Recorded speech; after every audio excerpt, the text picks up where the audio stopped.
Suntem astăzi cu Emira la o ședință foto. Am venit pe dealul viilor. O să facem câteva cadre cu drona. Spunește salut. Bună! Și acum vedem ce iese. E soare un pic cam puternic, dar vedem ce iese. Bun. Mă duc în boscheți ca să nu apar pe filmare.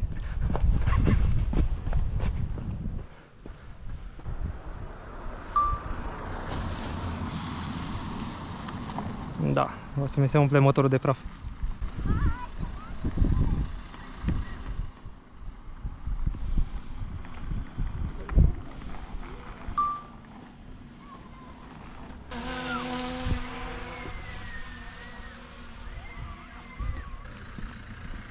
Ce-a făcut? A căzut? Pune pe click și vreau să fac un cadru în care vii și te urci pe ea. Și o să am drona fix deasupra. De aici. Pur și simplu când îți zic eu start, o să vii de aici, te duci și te urci pe ea. Și drona o să fie acolo sus. Start. Poți să te duci.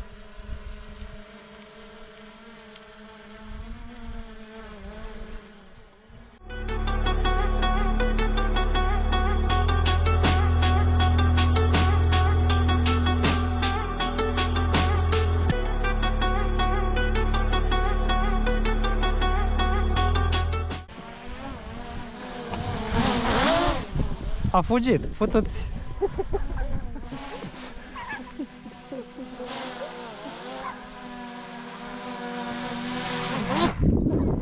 Deci a fugit singură. S-a simțit în pericol. Ce boschetară.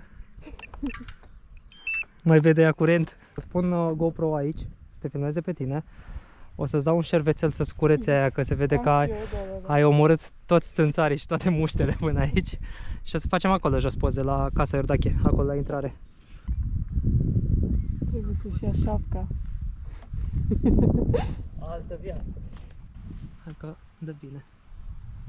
Să văd cornițele. Hai că mă duc să-mi iau motorul.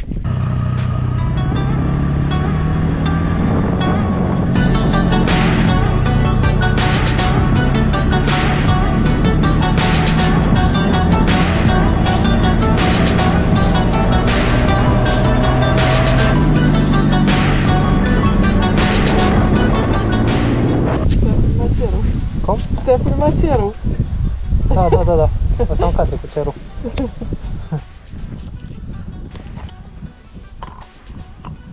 Ok, aici o să facem poze. Și altă chestie, deși sunt oameni ăștia aici și rușine de ei, ți-am zis, o să-ți dau ghetele mele.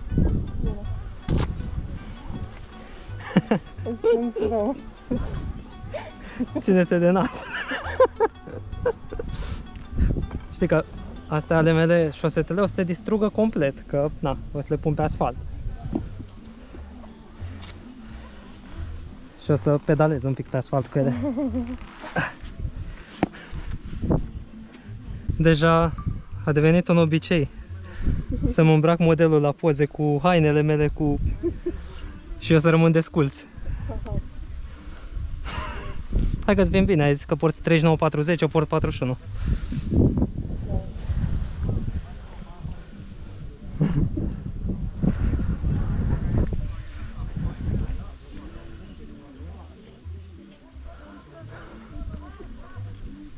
Uite, altă viață.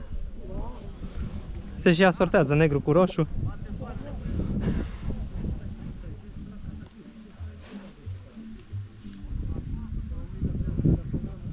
Stai să nu îngheți la glezne.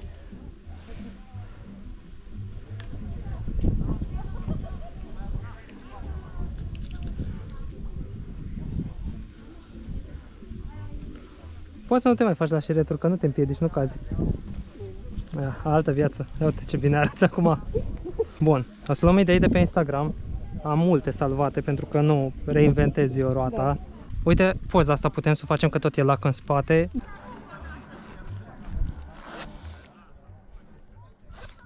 Buzunarele trebuie să stea închise, că altfel nu dă bine. O să fac și o stările la aparat. E fără alcool? E fără alcool?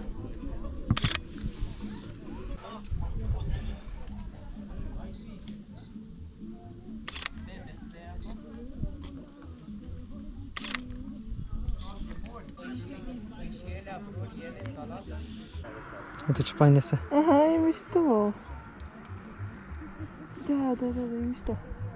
Acum, hai, dezbrăcarea.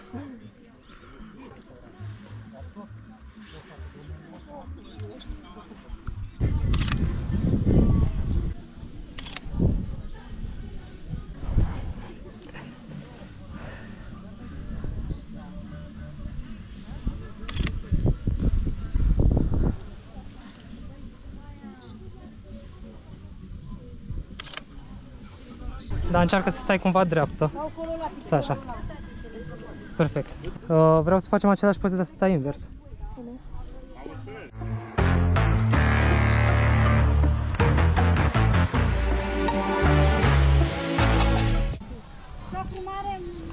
Hai că avem fotograf. Asta de la Miosică, nu? Ia-ți poziția. Ok. Nu așa că te ții. Trebuie să ții mâinile relaxate, așa, una peste alta. Exact, așa, și stai pe coate. Exact așa, capul sus. Perfect, am o problemă. Da, mă, da. Salut, Adi, ce faci? Salut, uite, e bine, tu ce faci? Uite, fac o ședință foto și am o urgență pe care ai avut-o și tu data trecută. Ce setare trebuie să-i fac la Blitz ca să pot să cresc timpul de expunere mai mult de 1 pe 100 pe 250? Trebuie să stai acolo la sincronizare. Da. Ai ceva cu un HS. Da. Văd la un fel de fulger cu... Cu un H. Da, și îl mut pe ăla de jos. Gata? Gata afacerile? Bun, hai că am reușit să-l setez. Trebuie să-i fac alt mod de sincronizare. Acum o săptămână mă sunase Adi să mă întrebe fix chestia asta.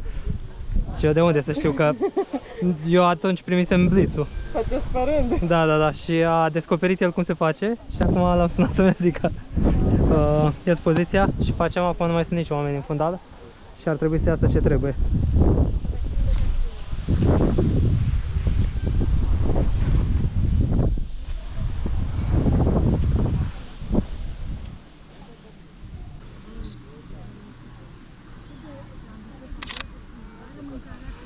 Ce tare!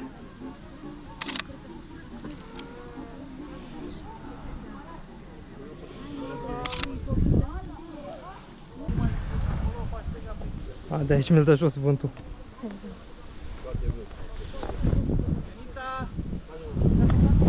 Hai că-l bag aici, stă bine.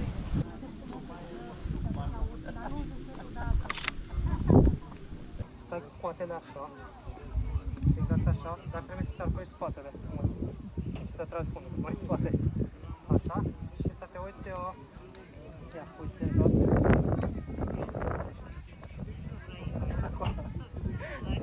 Bun, hai că o facem întâi așa.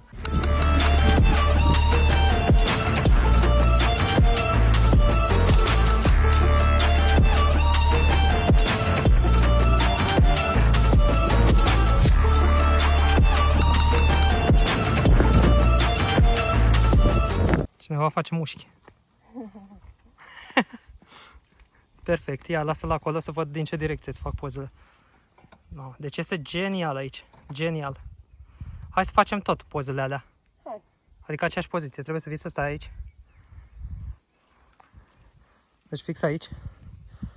Mai ții minte poziția? Da. Te întorci. Ok. Perfect. Mâna stângă întinsă, mai întinsă. Bun, deci poza asta o să fie. Sau așa. Perfect.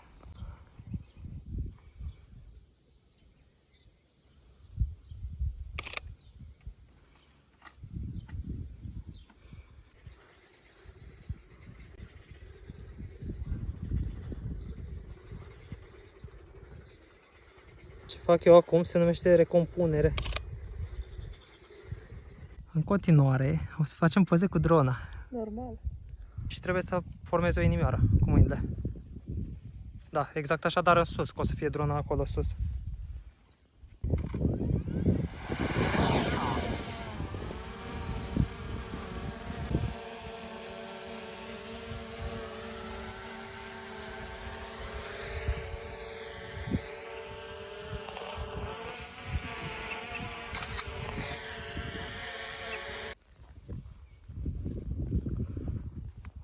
Care arată mai bine? Asta.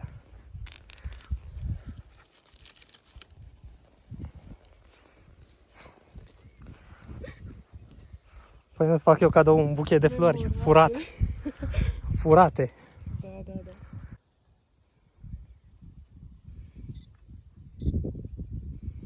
Greu să și filmez, să și fac poze.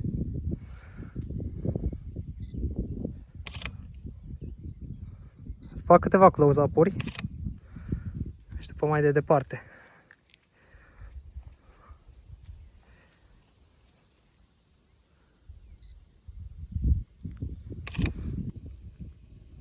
Ce mișto.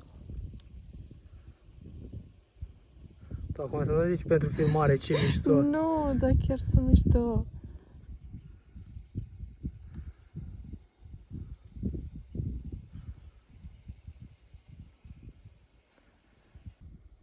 Hei, ce mișto se vede lacul. Asta strada primele.